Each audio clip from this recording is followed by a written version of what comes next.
Waan biraa miti dubbii osoo argitan osoo dubbiin ifa isinirra jiru gaafii rammaa gootu. Maaf foon hin dhageessisne mucayyoon amma sitti maa jirtu reeffi ebaluu jedhamu bira jira Hashim nama jedhamu bira jira jirti. Nama sanii akka dubbiin jirutti kan ajjeese madaamiidha kan itti erge Habashaadha. Maatii isaanii biyyatti rukutanii tumanii hospitaala jiru jedhaaru. Asitti guruppitu jira jedhaaru. Maanni ani kan wanti beekun jiru dubbii asitti dubbatamaa jiru sitti himuuf. garam yaa jara keenya garam ha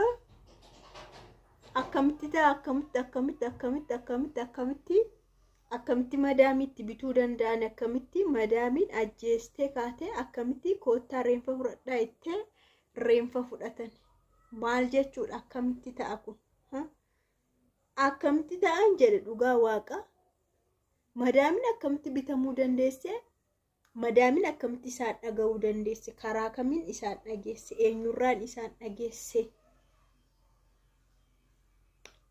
nagaan siniif haa ta'u kabajamtoota hordoftoota fayyuu jaalalaa akkam jirtu nagaa keessanii an nagaa koo galata waaqaa ta'u hunduma keessaniifuu nagaan isiniif haa baay'atu egaa nagaan yeroo dhabamudha kan hunduu kan ta'u wanti kun waan badaa wayitu achas bahee jira jechuudha ji'a kana keessa akkamitti kun ta'a duuni ta'a ji'a akkanatti namni hundumtuu waaqasaa kadhataa jiru keessatti akkamitti kun ta'a kun gaafii tokkodha inni kan biraa immoo akkamitti Habashaatu itti bitee jedhaa jiru kan itti bitee kan itti erge Habashaadha jechaaru kan lubbuu baase immoo madaamiidha jechaaru saanuu immoo reenfa fudhadhaa jette reenfi immoo maqaan madhaameenyu jedhan achi jiraa jechaa jiru kan bilbila haasa'an immoo bilbilaan kan itti immoo an obboleettii ishiitii jette ani obboleettii ishiitidha jettee haasa'aarti jechuudha mucaan kun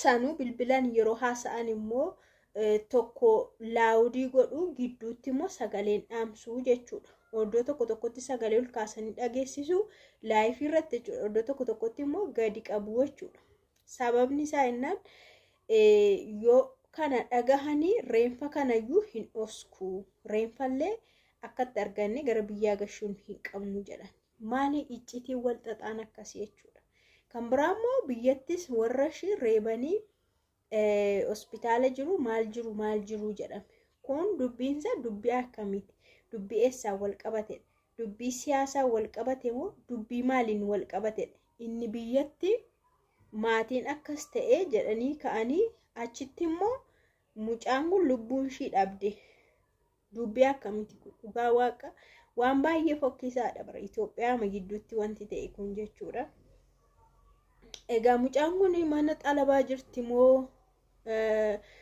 ala hojjetti xalabaadha madaamiin ishii xalabaadhaan akkas ishee gooti garuu xalabaa fidde yoo ta'e akkas waan gootu natti hin fakkaatu garuu karaa dallaalaa deemte yoo ta'e karaa dallaalitti sana waan baay'ee godhamuun hin danda'ama dallaalaa ergite sanarraani jechuudha madaamii kanaafoo birrii meeqa kenname kan madaamiin akkana gootu lubbuu baastu moo ofidhuma isaanii akkas godhanii akkana baabbaranii dhugaa mucaa kana dhoskuudhaaf jedhanii madaamii jedhu madaamiin bamanim ta'ammar akka kana hin gootu aanna dhamana madaamiin nama nagaa nama karaashii yoo karaashii ka'e malee wanti ta'e yoo karaashii tarkaanfii irratti fudhachuun dhufe malee madaamiin namni alaa itti himee yookaas birrii amma madaamin birrii dhabdee birrii sanuu Habashaarra birrii fudhattee itti bitamtee jedhaaru bara bitamteetudha Habashaatu itti bitee jedhu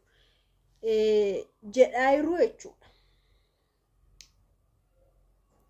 waan badaadha dhugaa waaqa waan nama naasisudha wantichi akkamitti akkas ta'e kun dhugaa waaqa baay'ee tokko namni akkamittiin lubbuun namaa akkamittiin rakkasuma amma kanaa ta'e sanuu dura jechuudhaan osoo lubbuun ishiin bahin iyyataa turteedhani hiriyaatti iyyataa turte na hidhanii na ka'an jettee iyyataa turte jedhanii isa booda immoo haadunatti fudhatteetti haaduudhaan osoma jettu sagaleen shi badeedhan mucaan kun dursuma erga wanti kun irra jiraate daftee maammoon iyyanne daftee poolisittoomaa daftee hin himan Imaaraatii keessa jedhan Dubaay keessatti jechaa jiru. Mee waan akkamiitu uumame waan akkamiimmoo fidanii haasa'u. Waan namaan galle haasa'u jalqaban dhugaa waaqa mataa millisa akkamitti kun dhagaama akkamitti Itoophiyaa ta'ee akkamitti nama kan biraa kan Itoophiyaan taane madaamitti yookaan lammii biyya sanaa ta'uu dandeessi yookaan iddoo biraatii dhuftee kan achi jiraattus ta'uu dandeessi. Imaaraatii keessa nama baay'eetu Dubaay keessa nama gosa garaagaraa baay'eetu jiraata iddoo biraatis dhufanii waan ta'eef jechuudha. Akkamitti tarkaanfii amma kun mucaa kana irratti fudhachuun danda'ame sanummoo reenfammoo nu dhoskuu danda'u jedhanii immoo maaliif immoo sodaatanii erga reenfi nama bira jiru baranii abbaa bira jirus beekanii maaliif sodaachuun immoo dhufee hamma kana hundumaa jechuudha. Dhugaa waaqa baay'ee tokko nama dhiba wanti isaa jechuudha. Yakki tokko yeroo sirriitti raawwatamuudhaaf jedhu atuun beekta. Wanti ta'e yoo sirriitti ta'uudhaaf ta'e atuun beekta. Yoo sii danda'ame ofii keetii qaama keetiin of baasuu dandeessa. Yoo sii hin danda'amne immoo bilbila poolisootaa bilbila seeraallee jira kan immediately si qaqqabu. Sanummoo mana sanallee beekti amma mucaan sun jechuudha. Isheen obboleettiidha jettu lakkoofsa mana sanaallee himaa jirti jechuudha. Lakkoofsa mana iddoo mucaan sun itti duutee reenfa fudhatanii jechuudha. Iddoo sanallee balbala isaa faana waan inni fakkaatu faana lakkoofsa isaa faana himaa jirti jechuudha.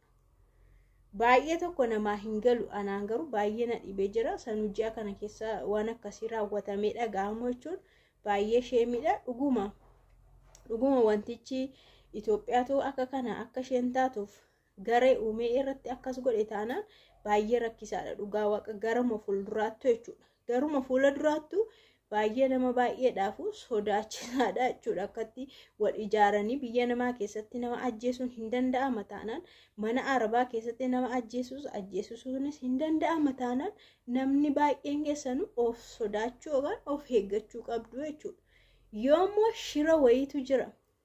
Shira wayii tu jira sobaniitu akkana godhanii dhugaa mucaa kanaa dhoskuudhaaf ta'e immoo warreen kana qabdanii duukaa butanii dhugaa mucaa kana baasuu qabdu. Dhugaan ishii lafatti baduu hin qabu. Kana ala garuu isa warri kan baay'ee serious of eeggachuu qabdu jechuudha. Wanta akkanaa danda'ameera taanaan mana arabaa keessatti namni akka kee sitti bitamee sitti bichisiisee lubbuu kee hin balleesse taanaan iddoon hin beeku. Baay'ee ulfaataadha jireenyichi jedhee yaada. Dhugaa waaqa. Baay'ee tokko nama naasisa. Silaa biyya namaa keessatti gara ijaaree namni wal gargaara. Itoophiyaa ta'uu keetiin wal gargaarta. Lammii tokko ta'uu keetiin wal gargaarta kun dhaga'amee garuu hin beeku.